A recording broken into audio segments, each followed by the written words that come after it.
Olá, boa tarde. Eu sou Roberto Ranzi, eu estou aqui da FENS de Jundiaí, no Parque da Uva, que é a Feira de Empreendedorismo, Negócios e Serviços, conduzindo com vocês um papo aqui na próxima 1 hora com uma personalidade do ecossistema de inovação aqui em Jundiaí, que é uma figura super importante e relevante, que é o Igor dos Anjos. Igor, ele é um agente de inovação vinculado ao Sebrae, é membro vinculado à comunidade internacional de Design Sprint e traz essa metodologia e vai trazer um pouquinho para a gente poder conhecer, entender como que a gente pode inovar em negócios, inovar e implementar novas ideias numa metodologia muito ágil. Bem-vindo, Igor. Obrigado por ter você aqui.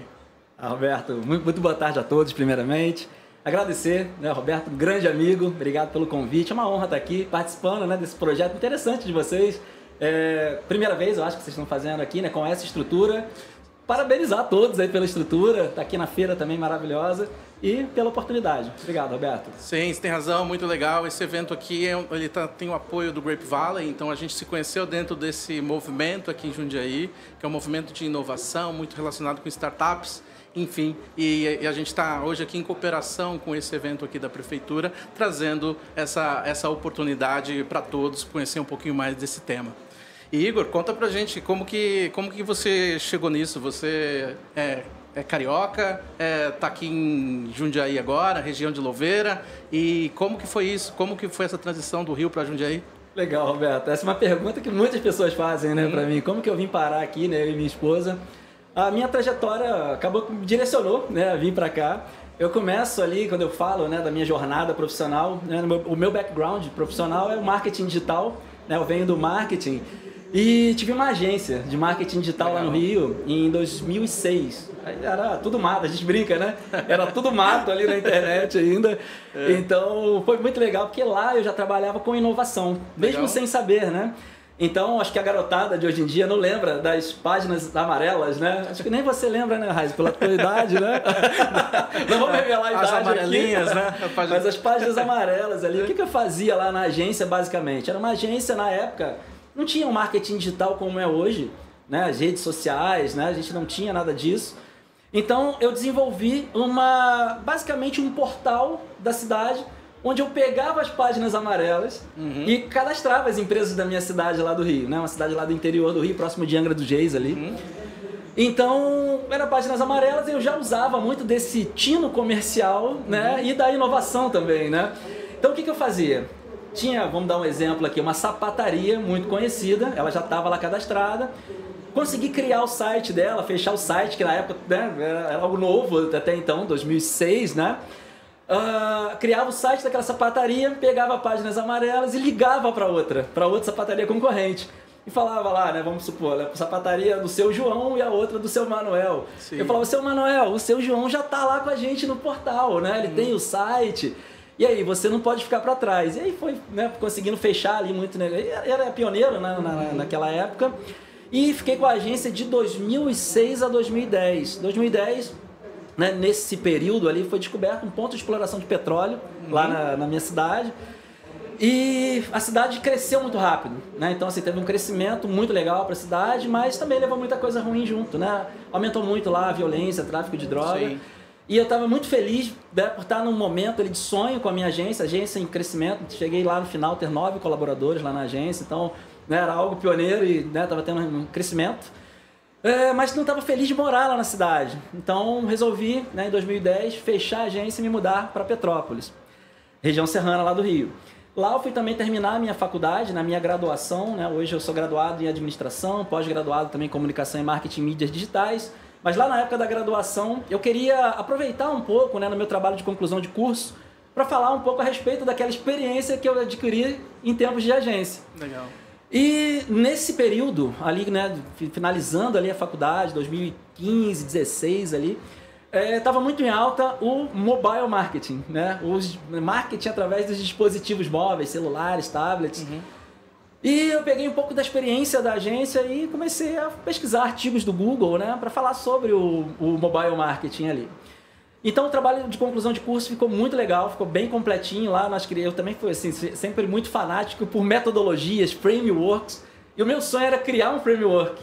E nesse trabalho de conclusão de curso eu criei um método, né, na época que eu dei o nome ali de 2P3C, que era o 2P3C do mobile marketing, né? Então era bem criativo ali, né? E era por que fazer, né? Os dois P's eram por que fazer, por onde começar. Depois que você entendia, né, essa parte de planejamento, você ia para a parte de execução, que eram os 3 Cs, né? Como melhorar a experiência do usuário, como melhorar a comunicação e como melhorar a mensuração, as métricas. E aí virava um processo cíclico ali, né? E fez muito sucesso no meio acadêmico esse trabalho de conclusão de curso. E o reitor da unidade lá, né, que é o professor Jorge Marum, dá uma olhadinha na câmera ali, mandar um beijão pro Jorge Marum, que é um cara que eu tenho um carinho muito grande, né? Ele e minha esposa foram os maiores incentivadores de toda essa jornada. Então, Marum, se você estiver me assistindo aí, vou mandar o link para ele. Um beijo para você, querido. Você sabe o quanto você é importante para mim. E... Legal, Igor. E assim, só te cortando, e esse é um dos motivos de você estar aqui, né? Sim. A iniciativa desse movimento, desse programa, desse podcast, é trazer empreendedor que tem bagagem. São profissionais, pessoas que vão trazer algum conhecimento, mas que já viveram isso na prática. Sim. E você trazendo isso, viver essa experiência do começo da internet, essa coisa que foi muito comum ali, inclusive nos próprios Estados Unidos, quando as pessoas precisavam transpor os negócios dos meios tradicionais para o digital. Enfim, essa é uma história muito recorrente, muito parecida, em história de vencedor. E é muito legal você poder dar esse exemplo, porque essa oportunidade ela ainda existe hoje para muitas outras coisas, ou para muitas outras oportunidades de negócio que a pessoa pode pegar do modelo tradicional, do offline, e trazer para o digital. Mas, enfim, trazer só esse adendo, mas é muito legal essa experiência sua, e aí você já está quase chegando em Jundiaí. Chegando lá, tô chegando. Mas então, exatamente, Heinz, esse era o objetivo, né? Era realmente trazer essas empresas que eu tive lá, a experiência que não existia basicamente, né? Esse ambiente digital. E quando eu fiz o trabalho de conclusão de curso, era ter um método fácil, um framework para qualquer empreendedor, né, colocar o seu negócio no digital. Então foi basicamente essa a ideia do livro, até então, do meu trabalho de conclusão de curso. E o professor Jorge Marum, ele falou, cara, tem um monte de professor usando o teu artigo para dar aula em outras unidades, né? Pô, tá muito bem feito esse seu artigo. Por que você não manda esse artigo para algumas editoras para ver se ele não vira um livro? Eu era muito amigo do Marum, né? Sou até hoje. Eu falei, Marum, você tá brincando comigo, né? Não fazia sentido nenhum para mim que o meu artigo viraria livro. Mas muito mais pela amizade que eu tinha por ele, né? Ele me mandou lá um mailing, né? Disparei esse mailing para algumas editoras. E para minha surpresa, para surpresa da minha esposa, na primeira semana foi aprovado, né, pela editora Autografia, e o livro virou, né, até então artigo de conclusão de curso, se transforma no livro Mobilizando, né, e aí muda toda a minha trajetória. Legal. E que ano que foi isso? Isso foi já o livro, né, todo esse processo foi ali já final de 2017 até todo o ano de 2018 e 2019 foi publicado o livro. Ah, que bacana. Em janeiro de 2019 foi publicado o livro. Então, com o livro, surgiram várias oportunidades que também, né, se a gente for pensar no lado do empreendedorismo, né, eu e minha esposa, a gente começou a entender que tinha muita oportunidade dentro desse segmento. Porque a própria universidade, ela começou, né, através, é claro, do Jorge Marum, né, eles começaram a me convidar para fazer palestra em relação ao livro. Por conta desse framework, né, que a gente tinha montado ali do Mobilizando, o método 2P3C, virou palestra. Então, a convite do Marum, a gente participava lá inicialmente da própria unidade, da própria instituição, né? Então a gente foi ele participar da Semana da Comunicação, Semana da Administração, e assim a gente começou a atuar com palestra. E no final da palestra sempre aparecia um empresário e falava assim, cara, que legal a tua palestra, pô, você botou todo mundo pra cima ali, sempre foi muito, né, divertido ali, de fazer brincadeira e tal. E dava certo, assim, era bem animada a palestra. Sempre vinha um empresário e falava, cara, quanto que você cobra para dar essa palestra lá na minha empresa? Aí a gente, opa, né, brilhou o cifrão, né? Ele, opa, tem mercado aí, né? Começou a nascer uma consultoria, isso? Isso, aí virou palestra inicialmente, né? Então a gente começou a fazer palestra em algumas instituições e empresas. E depois, no final do ano, eu já tô chegando, né, nessa virada, né? Por que a gente veio parar em São Paulo? Então, no final de 2019, nós montamos o nosso workshop, né, do Mobilizando, lá do método 2P3C. E a gente começou a enxergar a oportunidade, um público muito maior aqui em São Paulo. Né? Então, o público de marketing digital estava muito forte aqui. Resolvemos vir para cá, largar tudo lá. Veio eu e minha esposa com 4 malas para cá, para São Paulo. Muito bom. Em fevereiro de 2020, para trabalhar com eventos, principalmente, né? Palestras. E 2020, todo mundo sabe o que aconteceu, vem pandemia. Aí eu e minha esposa aqui, só eu e ela, não tinha familiar nenhum, né? Nenhum amigo inicialmente ali. Eu e ela, e a gente ficou sem saber o que fazer, porque não dava para trabalhar com evento. E aí surge o Sebrae, né? Foi assim que você falou, né, na tua introdução, né, que eu sou agente de inovação do Sebrae. Foi nesse momento, né, que pintou ali foi um concurso do Sebrae, né, onde tinham 2.760 pessoas, cara. Quando a Josi, né, minha esposa, falou, cara, entra e vê o que acontece. Eu falei, nem vou entrar, porque eu sei que eu não vou passar, né? Aí ela, é de graça, tenta aí ver o que acontece. E aí fui passando ali nas etapas e, né, tive a honra hoje de entrar no Sebrae. E lá, se não fosse o Sebrae hoje, Roberto, eu não teria, acho que, 1/5 do network que eu tenho hoje aqui. Se eu estou aqui nesse podcast hoje, é graças ao Sebrae, que me conectou com o Grape Valley, né, com as empresas aqui, né? Hoje, por exemplo, através desse programa do Sebrae, eu já atendi 197 empresas. Legal. Né, nesse ciclo, agora, 7º ciclo de atendimento que eu tô lá. Então, assim, foi maravilhoso, acho que conectou. E eu fui migrando, né? Fui deixando um pouco o marketing digital para trás e fui me conectando mais com startups e metodologias ágeis. Legal, bacana. E Igor, e como que essa metodologia, tá, que você vai falar um pouquinho pra gente de onde veio, como surgiu, como que isso ajuda as pessoas e as empresas que se conectam com você? Como que funciona isso hoje? O que elas podem esperar dessa metodologia? Legal. Então, só dando uma introdução de como, né, eu tive acesso a essa metodologia. Então, nessa migração, né, parando um pouco com o digital e até o livro, né, a gente estava falando aqui um pouco dos bastidores, né, eu teria que fazer uma atualização constante, né, no livro ali, teria que fazer o 2.0. Já estava ficando defasado boa parte daquele conteúdo, né, que eram artigos de 2015. Então, quando eu entro no Sebrae, né, por eu ser apaixonado por frameworks, metodologias, o primeiro treinamento que eu fui fazer, por ser, né, o viés de inovação, foi o Design Sprint. Quando eu bati o olho no framework, falei, cara, é isso que eu quero para minha vida. Então, resolvi aproveitar essa experiência que eu adquiri quanto a evento, quanto a workshops, e migrar, né, parar um pouco com o 2P3C e migrar pro Design Sprint.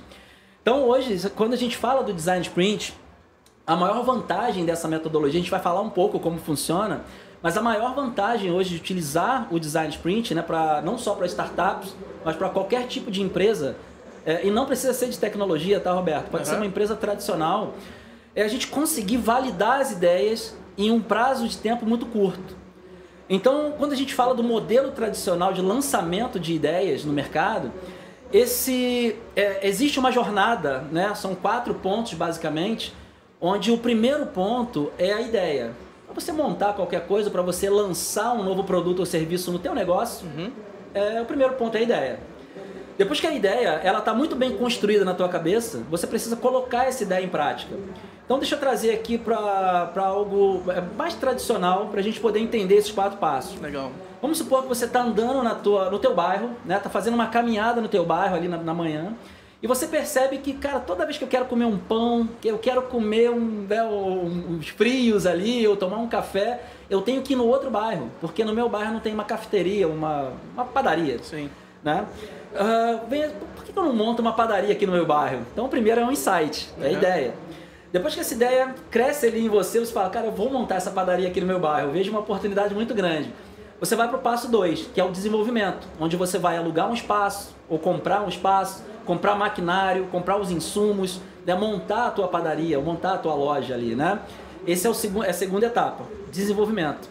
Depois que está tudo pronto, você precisa informar o público, informar as pessoas do bairro que a tua padaria está ali, né? Então você vai ter que se conectar com os teus possíveis clientes, fazer divulgação, marketing, publicidade. Já investiu, já construiu. Já construiu, né? O ponto 2, desenvolvimento. Vamos trazer agora os clientes para cá, é o ponto 3, que é o lançamento. Você vai lançar essa ideia no mercado. Só depois disso você vai começar a receber as informações que você precisa para saber se a tua ideia fez sentido ou não. Tá dando certo, né? Os tipos de produto que eu coloquei, o pão que eu coloquei, né? Tá legal ali, né? O tipo de pão, né? O pão salgado, o pão doce, né? Os tipos de frio, os tipos de café. Tá atendendo esse público, né? Tá fazendo sentido para as pessoas que estão aqui. Esse é o último ponto de contato, que é as informações. São os insights que você precisa para saber se a tua ideia teve aderência no mercado ou não. Né? Então esses são os 4 pontos de um modelo tradicional de lançamento de ideias. Quando a gente pensa nesse modelo, o ponto 2 e o ponto 3 são conhecidos também como ponto de atrito ou vale, né? Também que eles chamam ali, né? Que é o ponto de problema, são os 2 pontos de problema, que é onde você coloca dinheiro no negócio, né? Então, para ter ideia, não paga, né? Para a gente viajar, né? Não paga. Mas quando você começa a investir, né? Aí começa a entrar o risco.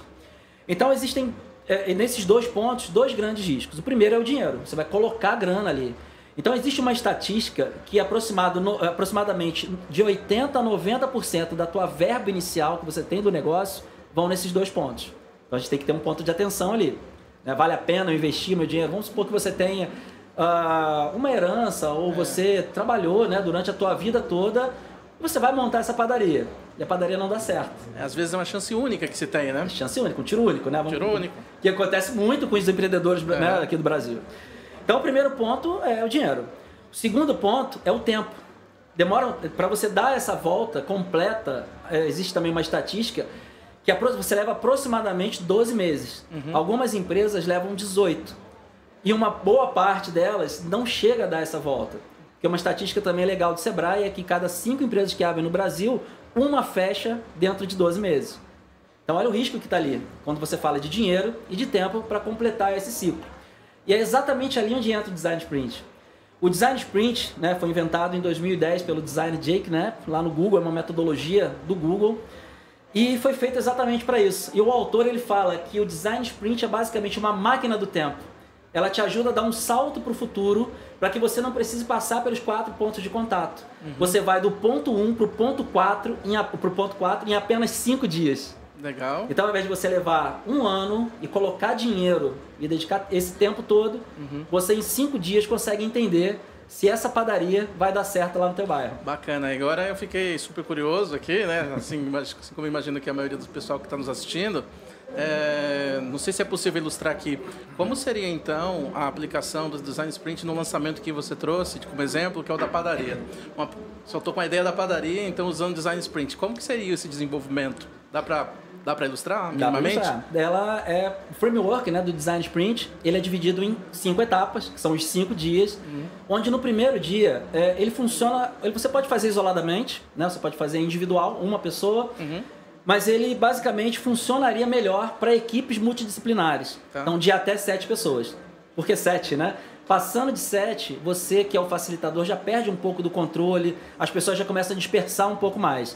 Então, é indicado, né, que você faça com equipes multidisciplinares de até 7 pessoas. Tá. Então, você que vai montar a tua padaria, você reúne ali tua esposa, teus amigos, né? Quem vai trabalhar comigo, colaborador. Chamam, né, um amigo que é um especialista em marketing, ou que tem algum conhecimento em marketing. Chama um amigo que tem um conhecimento em finanças, né? Um que tem conhecimento em empreendedorismo, outro tem conhecimento em processos. Traz essa equipe para o primeiro dia, onde vocês vão fazer o mapeamento. Eles vão tirar essas ideias. A ideia está na cabeça do Roberto, que está montando a padaria. Sim. Então a gente vai trazer essa equipe multidisciplinar para poder condensar esse conhecimento e mapear toda a jornada.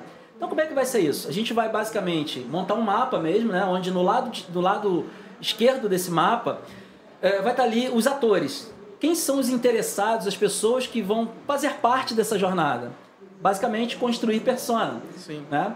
Então, vamos trazer ali da padaria. Quem seriam essas personas? A persona principal, ou o ator principal, seria o meu cliente, o cliente final. Né? Claro que ali tem essa variação de persona, né? Público ali, homem, mulher, faixa etária de idade, renda, né? Então você vai montar essa persona que é o teu ator principal.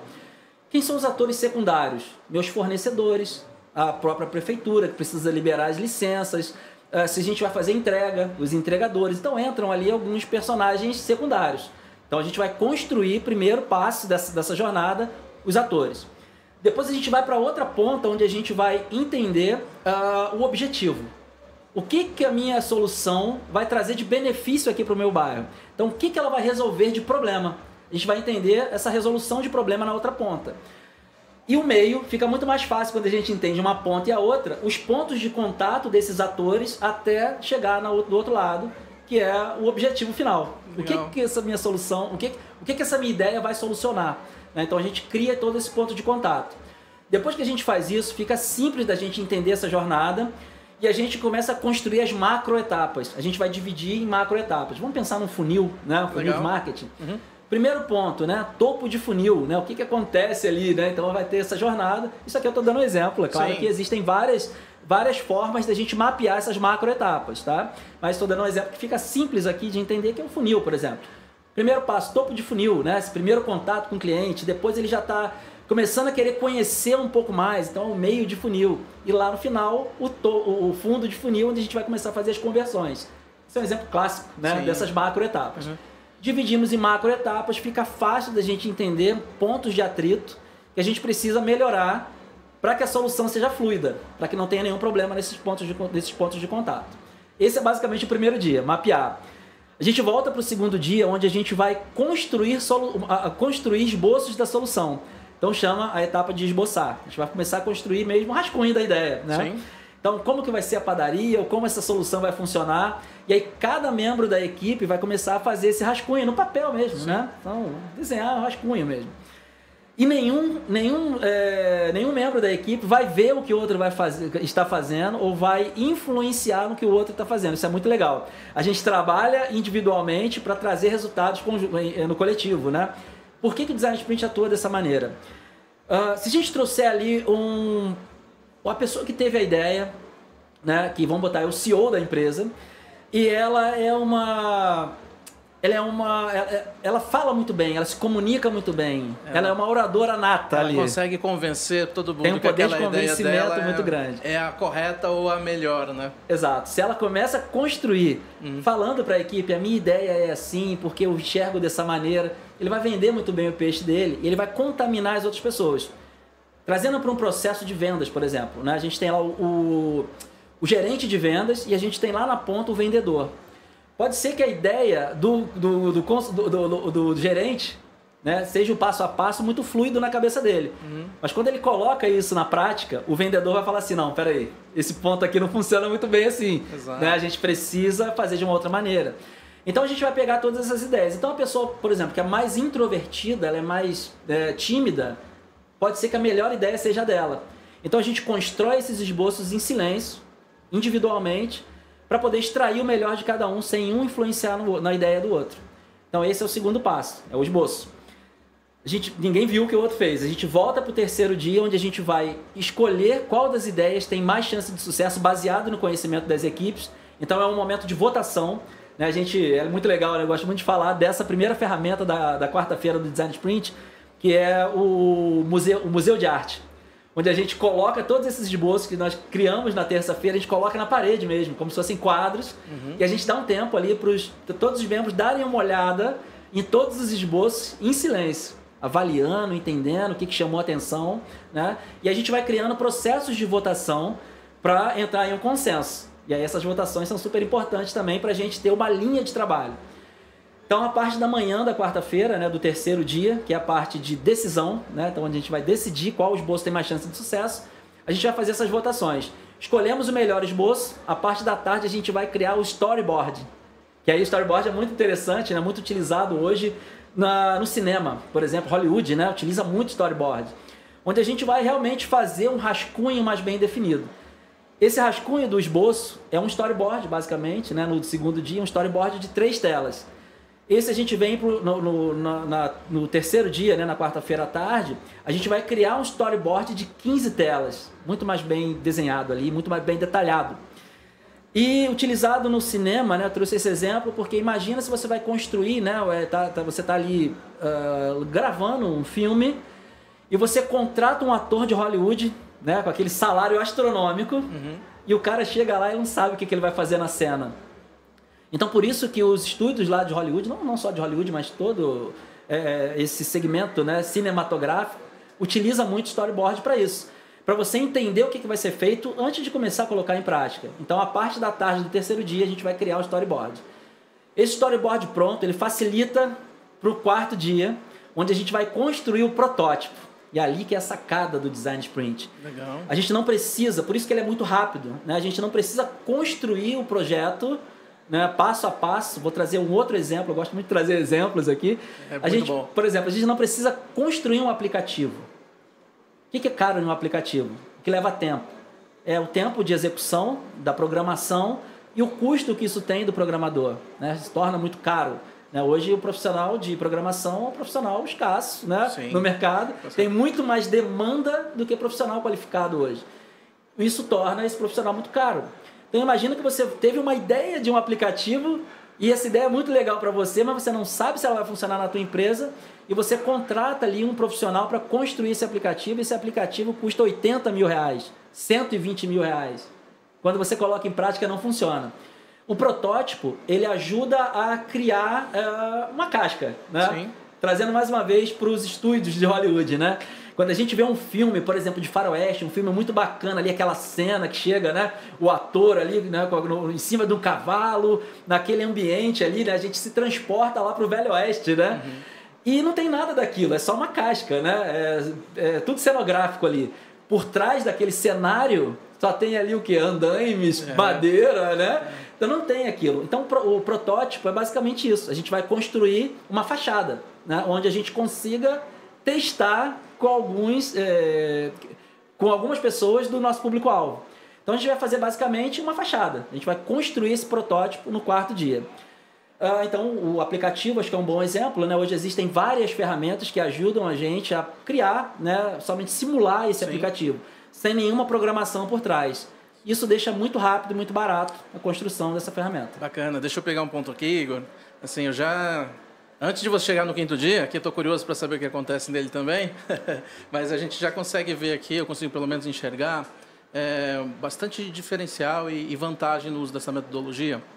Principalmente no exemplo dos negócios tradicionais, que você trouxe a padaria, e pode ser qualquer negócio que esteja na economia, que não seja no digital, que exige o espaço físico para funcionar.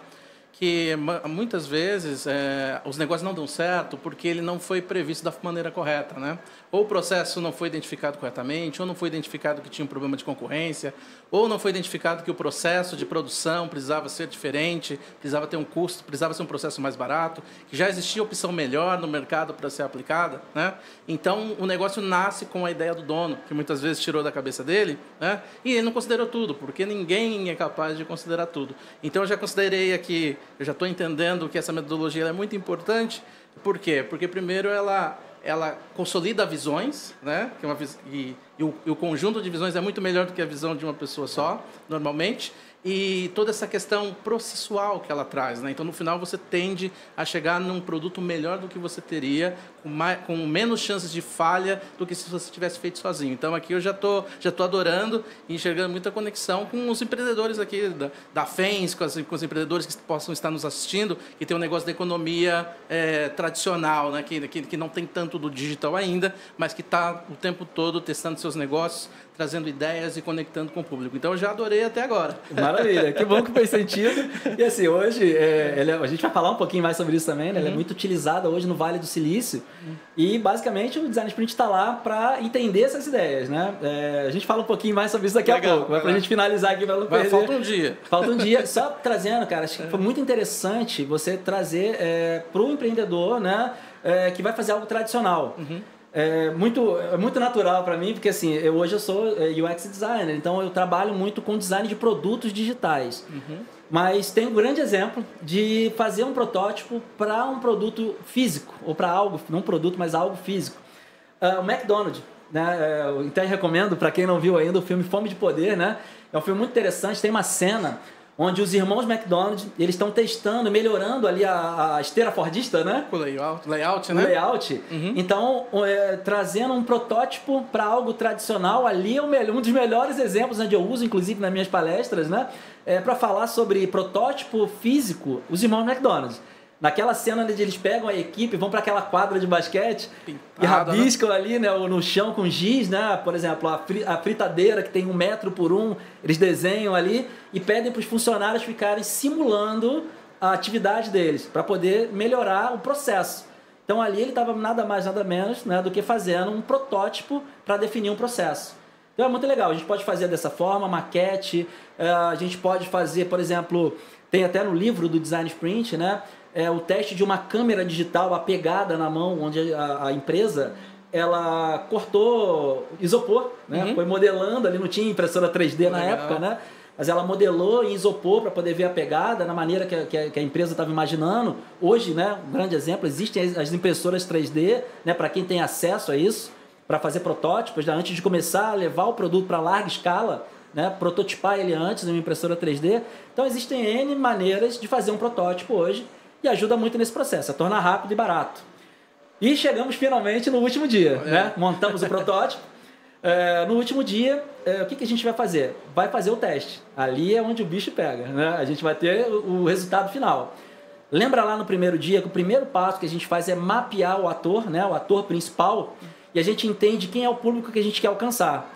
No decorrer da semana, uma pessoa do grupo fica encarregada de convidar 5 pessoas com essas características do público-alvo para vir no último dia e testar o protótipo.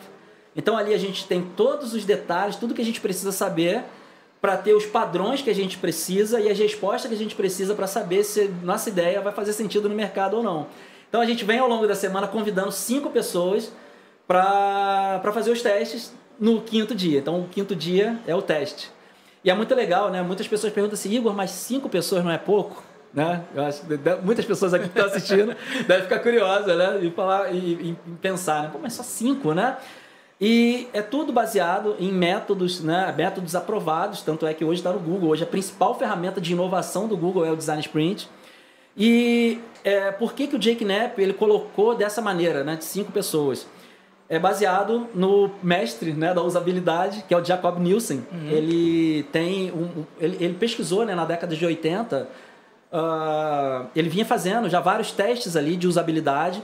E ele percebeu que muitos tomavam muito tempo dele, né? Era muito cansativo para fazer, então ele fez testes ali com 1.000 pessoas, 500 pessoas, e ele pegou 80 processos que ele já tinha feito de validação, né? de usabilidade, e analisou. E ele entendeu que a partir da 5ª pessoa que ele fazia, o resultado a diferença era muito pouca. Então, assim, o esforço que ele fazia com 5 pessoas e o resultado que ele tinha era muito pequeno, era suficiente para você poder ter os padrões necessários e entender, né, essas variáveis. Era basicamente isso. Então, a partir da 5ª pessoa, o esforço muito grande para um resultado muito parecido.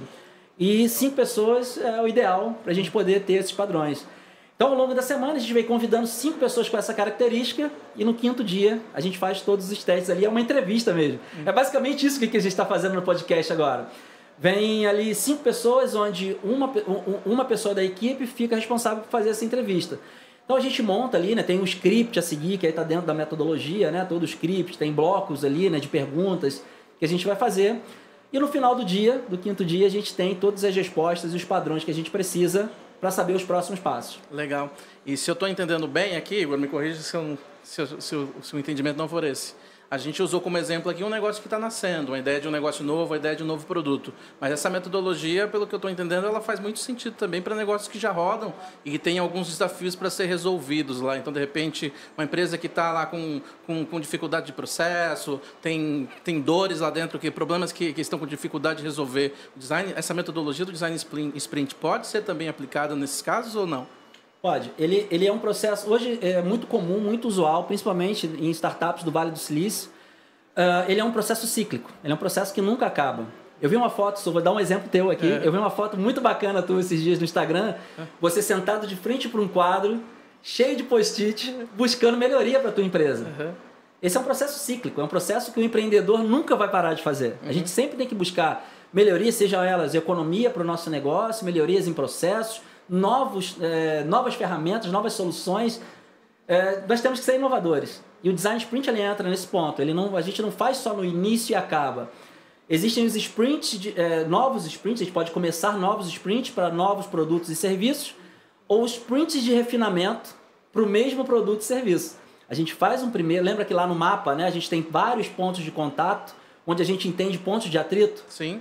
Pode ser que a gente identifique mais de um ponto de atrito. Então a gente resolve um, faz um sprint de refinamento para resolver o outro e assim sucessivamente. Então ele funciona para sempre, né? É um processo cíclico ali dentro das empresas. Nossa, muito legal. É muito bom poder entender que existe opções como essa hoje, né? Saber que aquilo que a gente tem como conhecimento básico, que veio às vezes de um negócio que a gente herdou de família, né? Meu pai que tocava esse negócio aqui, agora eu vou ter que tocar esse negócio sozinho, estou tendo um pouco de dificuldade. Que bom saber que existem processos que são realmente hands-on, que não é não é um relatório, não é simplesmente uma leitura, olha, você precisa corrigir esse problema. Não, isso, ok, o que eu faço? Como que eu faço isso? É bom saber que existe framework e modelos como esse. E pelo que eu estou entendendo aqui, a grande sacada está na condução desse processo, né? Então, logo, um facilitador qualificado para poder fazer isso é fundamental. E você, no Brasil, é uma autoridade dentro desse tema, dentro dessa ferramenta. Se as pessoas estiverem interessadas, Igor, como que elas fazem para poder acessar isso, saber um pouco mais, como que te acham, qual que é o próximo passo? Legal, Roberto. Obrigado pelo elogio. Muito legal. Hoje o meu maior trabalho é esse, né? Meu maior propósito de vida é ser o evangelizador do Design Sprint aqui no Brasil. Então hoje eu faço parte da comunidade internacional, entendo como eles fazem no Vale do Silício e trago para a realidade do empreendedor brasileiro. Hoje existem algumas maneiras, né? A gente vai estar em breve lançando o curso online do Design Sprint. Então, em breve, espero fazer outros podcasts e falar sobre isso. Com certeza. Mas já está lá, está no forno, daqui a pouquinho vai sair o nosso curso online. E basicamente hoje é o www.designsprint.com.br. Lá tem todo esse passo a passo que eu expliquei, mais bem detalhado. Então é o caminho. Para você que quer saber um pouquinho mais sobre o Design Sprint, www.designsprint.com.br. E aí tem aquele caso, né, Roberto? E a pergunta é, e quem não sabe como que escreve Design Sprint, Igor? Essa também é muito boa. Quem não sabe como escreve Design Sprint, não achar ali o site, é só me procurar no Instagram, @IgorDosAnjos, ou também o meu site, que é o www.igordosanjos.com.br. Lá tem tudo também, tem os caminhos ali para chegar lá no Design Sprint, ou acompanhar, né, que a gente coloca ali conteúdos, né? Hoje eu estou fazendo um pouco menos, fazia diariamente, tentando fazer semanal, né, conteúdos lá no meu Instagram. Então pode ser através do Instagram, @IgorDosAnjos, ou através do site igordosanjos.com.br. Bacana, e você também que tem alguma pergunta, que assistiu esse podcast e gostaria de continuar esse papo, trazer alguma questão, pode acessar o Igor pelo Instagram dele, pode me acessar também pelo meu Instagram, que é o @RobertoRanzi. A gente pode continuar batendo um papo por lá. Igor, foi um prazer receber você aqui, um conteúdo maravilhoso, todo sucesso, desejo vida longa ao Design Sprint e que seja uma metodologia altamente difundida no Brasil, com certeza apoiando aí muitos bons negócios que o Brasil entrega. Imagina, o prazer foi meu, Roberto. Quero agradecer mais uma vez a você e a todos aí do Grape Valley e estou à disposição de vocês. Vocês sabem que eu sou um grande parceiro lá, sempre que precisar pode contar comigo. Uma honra. Obrigado, Roberto. Abraço, tchau, tchau.